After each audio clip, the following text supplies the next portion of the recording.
కాలంలో పెళ్లి చూపులకి వెళ్ళామండి. కుర్రోడికని వెళ్ళాం. పిల్ల ఊరు వెళ్ళామండి. ఆ లంచ్ మంచి చెడ్డ చూశారు. టీలు టిఫిన్లు ఇచ్చారు, తాగు. పిల్లోడికి నచ్చింది.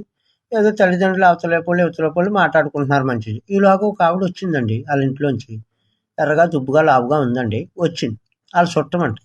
ఆవిడ ఏం అడగలేదండి. వచ్చి రాగండి, ఏమండి పెళ్లి కొడుకు అమ్మకి వయసు ఎంత అండి అన్నారు. 45 సంవత్సరాలండి. అబ్బో, 45 సంవత్సరాలండి.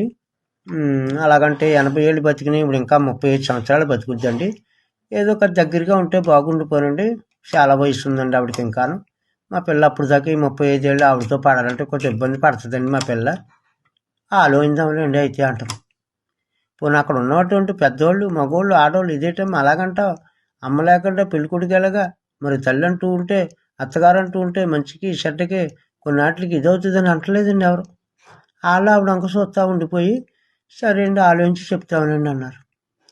నిజంగా ఇప్పుడున్నటువంటి కోడళ్ళకి మళ్ళీ కోడళ్ళు వస్తే వాళ్ళకి పెళ్ళి అయిన నెలలో కానీ సంవత్సరంలో కానీ వృద్ధాశ్రమాలకు పంపించేయడం, గెంటేయడం చేస్తారు. పోనీ పెద్దోళ్ళైనా మగవాళ్ళైనా ఏదే ఆ మాట తప్పమ్మా. వాళ్ళు లేకుండా వీళ్ళు ఎలాగొచ్చారు, వీళ్ళు లేకుండా అలాగ అంటలేదు. అలాగనగానే ఆలోచించామని అనగానండి పైన కింద మూసుకుని వచ్చేసాం. ఇంకా ఏం చేస్తాం, అలా తయారైంది. ప్రజలు అలా తయారయ్యారు.